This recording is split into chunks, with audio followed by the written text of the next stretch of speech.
Good morning बच्चों। आज हम पढ़ेंगे व्याकरण का पाठ 2 वर्ण तथा वर्णमाला। ठीक है, नाम क्या है हमारे पाठ का? वर्ण तथा वर्णमाला। तो सबसे पहले तो हमें ये पता होना चाहिए कि वर्ण किन्हें कहते हैं और वर्णमाला किसे कहते हैं। तो भाषा की सबसे छोटी इकाई वर्ण कहलाती है, जहाँ से भाषा का जो सबसे छोटा बिंदु होता है, ठीक है, तो वो वर्ण होता है। वर्णों से शब्द बनते हैं और शब्दों से वाक्य बनते हैं। और वर्णमाला क्या हो गई? देखो, वर्ण और माला का मतलब क्या होता है? जो कि क्रम तरीके से पिरोए हुए होते हैं, क्रम में लगे हुए होते हैं। ठीक है, जैसे माला में मोती होते हैं, वो क्रम में लगे हुए होते हैं, एक के बाद दूसरा, दूसरे के बाद तीसरा, ऐसे माला बनी हुई होती है। तो यहाँ पे वर्णमाला का मतलब क्या हो गया? वर्णों को क्रम से लिखा होना। ठीक है, तो हमारी हिंदी में वर्णमाला है जहाँ पे ए अनार से लेकर ग ज्ञानी तक जो सभी जो वर्ण हैं वो क्रम से लिखे हुए हैं, आप उनको वर्णमाला बोलोगे।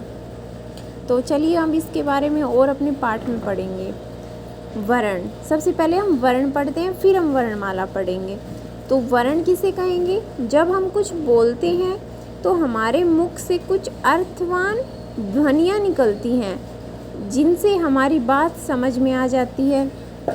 आप जब बोलते हो मुंह से तो कुछ आवाज़ तो निकालते हो, ठीक है, कुछ अक्षर निकलते हैं आपके मुंह से, और जब इन ध्वनियों को लिखित रूप प्रदान किया जाता है तब इन्हें ध्वनि चिन्ह अथवा वर्ण कहते हैं।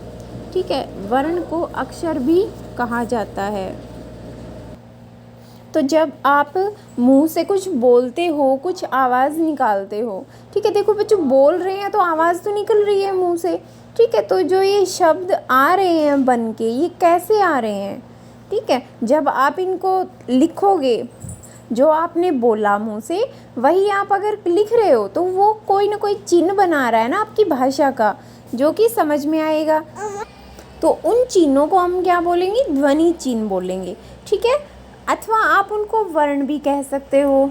ठीक है, और वर्ण को हम अक्षर भी कहते हैं। तो मतलब आप जो वो चिन्ह है जो आप लिखोगे, जो बोल रहे हो, ठीक है, उसको किसी ना किसी रूप में तो आप लिखोगे, कोई ना कोई तो चिन्ह है जो लिखोगे आप। ठीक है, तो उनको अक्षर भी बोल सकते हो आप या वर्ण भी बोल सकते हो।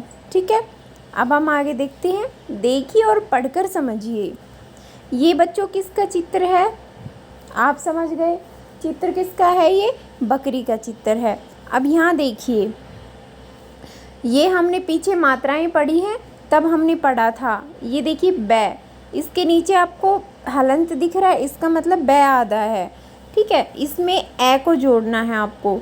हर व्यंजन में ए की मात्रा जुड़ी हुई होती है। अगर वो व्यंजन आधा लिखा हुआ है तो इसका मतलब उसके अंदर मात्रा नहीं है। उसको पूरा कब बनेगा? जब उसमें ए की मात्रा जुड़ जाएगी।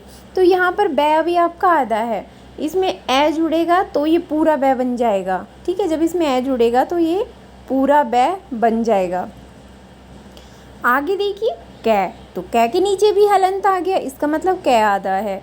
इसमें भी ए को जोड़ा हुआ है। ठीक है, यहाँ पे बै में ए को जोड़ा, पूरा बै बन गया। कै में ए को जोड़ा, पूरा कै बन गया। तो बै कै, दो वर्ण आ गए हमारे पास। अब आगे देखिए, ये रै आधा है, लेकिन इसमें यहाँ पर ई को जोड़ा हुआ है। ठीक है, स्वर को जोड़ा हुआ है ना, तो ये बड़ी ई है, तो बड़ी ई की मात्रा लग गई, तो ये क्या बन गया हमारा? बै कै री, बकरी बन गया। ऐसे ही ये घोड़ा है, तो यहाँ हम इसको करेंगे तो ये घोड़ा बन जाएगा। ठीक है, आप यहाँ देखेंगे कि बकरी शब्द है वो 6 ध्वनियों तथा घोड़ा शब्द 4 ध्वनियों के मेल से बना है। ठीक है, देखिए बकरी में 6 ध्वनियाँ आई हैं। आप 3 नहीं बोल सकते कि खाली 3 आ गए, ये तो वर्ण है जो 3 आए हैं। ध्वनियाँ कितनी आई हैं इसमें? 6 आई हैं। बै, ए, कै, ए, रै और ई। ठीक है, 6 ध्वनियाँ आई है ना।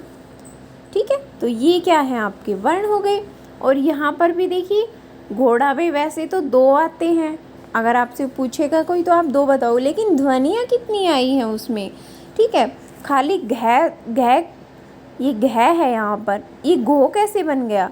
इसमें ओ को जोड़ा तभी तो आपका घो बना, तो आप घ के साथ ओ को भी बोलोगे, जोड़ना तो पड़ेगा आपको, क्योंकि बच्चों घ खाली था पहले यहाँ हमारे पास में, ठीक है। जब हमने इसमें ओ को जोड़ा है, ओ की मात्रा को जोड़ा है, तभी तो घो बना है। तो आप ओ को जो आप जोड़ रहे हो उसको भी तो गिनोगे ना, तो इसलिए यहाँ पर 4 हो गए, ठीक है, और यहाँ पर 6 आए हैं। इन्हीं ध्वनि चिन्हों को हम वर्ण कहते हैं, और इन्हें और अधिक छोटा करके नहीं लिखा जा सकता। मैंने आपको शुरू में बताया था भाषा का जो सबसे छोटा रूप है बच्चों, वो कौन सा है? वर्ण है, ठीक है। वर्ण के आप टुकड़े नहीं कर सकते, और जो वर्ण है, जो ध्वनियाँ होती हैं, इनके आप और टुकड़े नहीं कर सकते। भाषा की सबसे छोटी इकाई होती है वर्ण, अर्थात यह भाषा की सबसे छोटी इकाई है, ठीक है। इसके आप और टुकड़े नहीं कर सकते। वर्ण भाषा की वह सबसे छोटी इकाई है जिसके और अधिक टुकड़े नहीं किए जा सकते, ठीक है। ये वर्ण की परिभाषा है कि वर्ण क्या है? सबसे छोटी इकाई है जिसके आप और टुकड़े नहीं कर सकते। अब वर्ण के बाद आता है वर्णमाला, ठीक है। अभी हमने वर्ण के बारे में पढ़ा, ठीक है। अब हम वर्णमाला को देखते हैं। वर्णमाला किसको कहते हैं? तो देखिए, जिस प्रकार फूलों को धागे में पिरोने से फूलों की माला बन जाती है, ठीक है। जब आप एक एक फूल को धागे में लगाओगे, ठीक है, सीरियल से एक के बाद दूसरा आएगा, फिर तीसरा आएगा, तो वो माला बन जाएगी, ठीक है। ऐसे ही जब वर्णों को हम एक साथ क्रम से लगा के लिखते हैं तो वो वर्णमाला बन जाती है। तो वो फूलों की माला बनती है, यहाँ पर ये वर्णों की माला बनेगी। उसी प्रकार वर्णों को एक निश्चित क्रम में सजा देने से वर्णमाला बन जाती है, ठीक है। स्पष्ट है? यदि वर्णों को एक निश्चित क्रम से व्यवस्थित कर दिया जाए, मतलब एक सही तरीके से उनको वर्णों को लिखा जाए, ठीक है। जैसे कि ए के बाद आ आता है, फिर ई आती है, कै के बाद ख आता है, ग आता है, तो जब आप इनको क्रम से लगा के लिखोगे तो वो आपकी वर्णमाला बन जाएगी, ठीक है। क्या बन जाएगी? आपकी वर्णमाला। अब आगे आता है कि हिंदी में वर्णों को 3 भागों में बांटा गया है। जो हमारे हिंदी में जो वर्णमाला है उसको 3 भागों में, जो वर्ण हैं वर्णमाला के अंदर, उनको 3 भागों में बांटा गया है। और वो कैसे हैं? पहला है आपका स्वर, ठीक है। पहला कौन सा आ जाता है? स्वर, जो सबसे ऊपर है हमारी वर्णमाला में, जो सबसे ऊपर आते हैं स्वर, ठीक है। दूसरा है अयोगवा, बीच में आते हैं हमारे अयोगवा, हम आगे इनके बारे में पढ़ेंगे। और तीसरे नंबर पर आखिरी में आते हैं हमारे व्यंजन, ठीक है। तो चलिए अब हम एक एक के बारे में पढ़ते हैं, ध्यान से देखना है आपको। पहले हम स्वर पढ़ेंगे जो हमारी वर्णमाला में सबसे पहले आते हैं।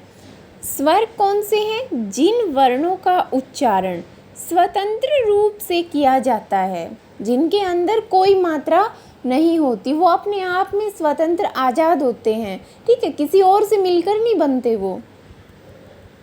अर्थात जिन्हें बोलते समय अन्य वर्णों की सहायता नहीं ली जाए, ठीक है।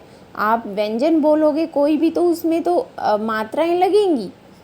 कोई भी व्यंजन है तो उसमें एक ही मात्रा होती है, लेकिन स्वर एक ऐसे हैं जिनमें किसी की मात्राएं नहीं होती, ठीक है। वो खुद एक मात्रा होते हैं। जो स्वर हैं वो सारे खुद एक मात्रा ही होते हैं, उनका प्रयोग हम मात्राओं में करते हैं, तो इसलिए वो आज़ाद है, उनके साथ किसी और दूसरे की मात्रा तो लगती नहीं है, उन्हें स्वर कहते हैं। हिंदी वर्णमाला में स्वर हैं 11। हिंदी वर्णमाला में कितने स्वर हैं बच्चों?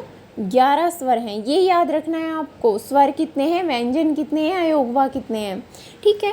तो हिंदी वर्णमाला में स्वर कितने हैं बच्चों? 11 हैं। और कौन कौन से? ए, आ, ई, बड़ी ई, ऊ, बड़ा ऊ, री, ए, ऐ, ओ, औ।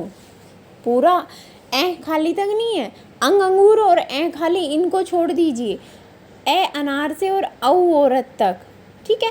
1 2 3 4 5 6 7, 8, 9, 10, 11, 11 स्वर हो गए आपके।